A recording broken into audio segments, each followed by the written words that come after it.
Bayangkan seorang presiden setelah melakukan kunjungan kerja pada hari Minggu di luar hari kerja, mengunjungi lahan food estate di Merauke, harus terbang ke rumah seorang mantan presiden, dan kemudian kesan kami dari gestur beliau dipaksa menjadi seorang influencer calon gubernur. Hati kami tersakiti. Betul-betul itu sesuatu penghinaan. Dan kami menyerukan kepada seluruh pendukung Pak Prabowo supaya memberikan keberanian kepada beliau untuk memutus syahwat kekuasaan yang terus-menerus dipertontonkan oleh seorang Joko Widodo.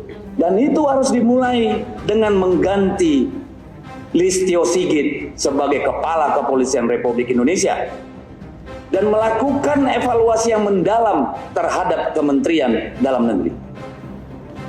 Dengan cara itu, kami bisa melanjutkan partisipasi yang positif dalam masa kepresidenan Prabowo. Sekarang kita mengenal Partai Coklat. Partai Coklat sudah menjadi kosakata baru dalam politik Indonesia, sudah dibicarakan oleh media massa. Tadi sudah disebut di dalam bocor halus, sudah disebutkan di dalam gedung DPR, baik Komisi 2 maupun Komisi 3 juga sudah mensinyalir masalah ini. Jadi ini bukan sesuatu yang baru. Kami di PDI Perjuangan terus terang sedih, karena yang dimaksud Partai Coklat ini sudah barang tentu adalah oknum-oknum kepolisian.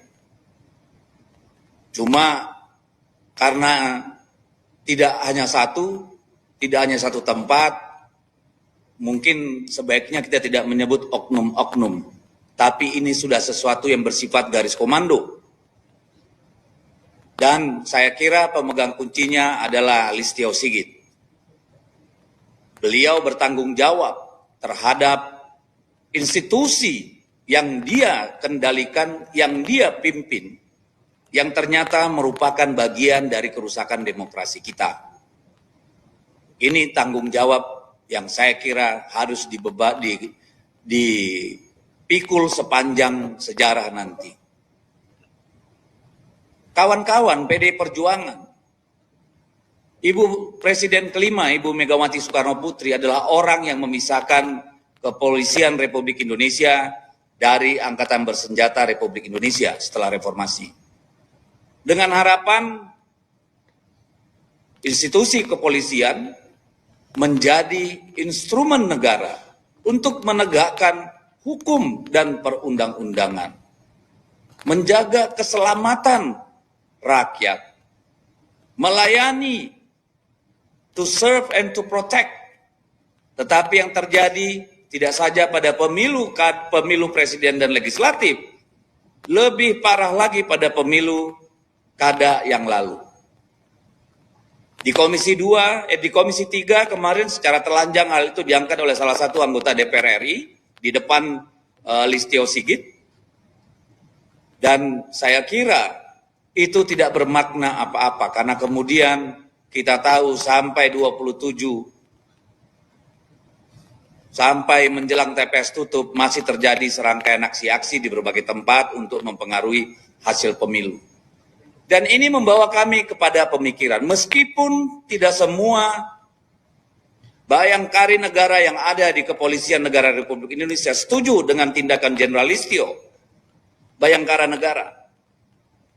Tetapi perlu diketahui bahwa kami sudah sedang mendalami kemungkinan untuk mendorong kembali agar Kepolisian Negara Republik Indonesia kembali di bawah kendali Panglima TNI. Atau agar Kepolisian Republik Indonesia dikembalikan ke bawah Kementerian Dalam Negeri. Tugas polisi mungkin jika nanti DPR bersama-sama bisa menyetujui, menjaga lalu lintas kita supaya aman dan lancar. berpatroli keliling dari rumah ke rumah agar masyarakat tidur dengan nyenyak. Ada bagian reserse yang bertugas mengusut, mengurai, melaporkan, menyelesaikan kasus-kasus kejahatan untuk sampai ke pengadilan. Di luar itu saya kira tidak perlu lagi. Karena negara ini sudah banyak institusi yang bisa dipakai untuk menegakkan hukum. Jadi polisi fokus pada sana. Itulah refleksi kami terhadap institusi kepolisian. Dan ini bukan lahir dari rasa benci. Ibu Megawati Soekarno Putri lah yang melakukan kebijakan untuk memisah kepolisian sehingga bisa seberwibawa yang sekarang. Tetapi ternyata dari apa yang terjadi, dari laporan yang kami diterima, dari pemahaman masyarakat banyak, bahkan termasuk di gedung DPR, justru kepolisian menjadi masalah bagi demokrasi kita. Dan ini sebenarnya kesempatan untuk refleksi bagi seluruh bayangkara negara di institusi kepolisian. Bagaimana begitu marak kasus terkait narkoba, penembakan rakyat tidak bersalah, bahkan jenderal polisi bisa menembak ajudannya, sesama polisi saling tembak. Ada masalah yang mendalam dalam institusi kepolisian, masih sempat-sempat cawe-cawe dalam pilkada. Dan itu terjadi mayoritas pada masa kepemimpinan Listio Sigit. Kami menyerukan seluruh bayangkara negara yang ada di institusi kepolisian. Selamatkan institusi Anda. Jangan biarkan dibawa terpuruk, jatuh ke dalam lumpur oleh seorang Listio Sigit. Kami tidak perlu menyebutkan di mana saja kasus itu. Itu nanti akan menjadi bahan pembuktian di sidang. Tapi kami ingin menyampaikan kepada seluruh rakyat, ada seorang Listio Sigit yang harus bertanggung jawab atas apa yang terjadi belakangan ini. Dan jika saudara-saudara bertanya, apakah Jawa Tengah bukan lagi kandang banteng? Ya, dalam arti pemilihan gubernur. Tetapi sekarang rekan-rekan wartawan semua mulai hari ini bisa menyebut Jawa Tengah bukan sebagai kandang banteng lagi, tapi sebagai kandang bansos dan parcok. Lalu di mana kandang banteng, kawan-kawan? Kami dari 6 provinsi sebelumnya, data saat ini sudah memenangkan 14 provinsi. Kami memenangkan DKI Jakarta. Jadi dari Jawa Tengah, PDI Perjuangan kandangnya sekarang di ibu kota Jakarta. Mau bicara hukum, kalau Kapolrinya masih Listio Sigit, sampai berbulu nih gelas nggak akan ada perubahan, Pak. Bayangin gelas bisa bulu nggak? Jadi ini, kalau Pak Prabowo sudah mengganti Kapolri, mungkin kita bicara hukum. Karena saya percaya banyak perwira-perwira yang tidak mau institusi Polri rusak oleh Kapolrinya. Tapi kalau masih dia yang jadi Kapolri, nggak ada harapan, Pak. Itu yang pertama kalau hukum.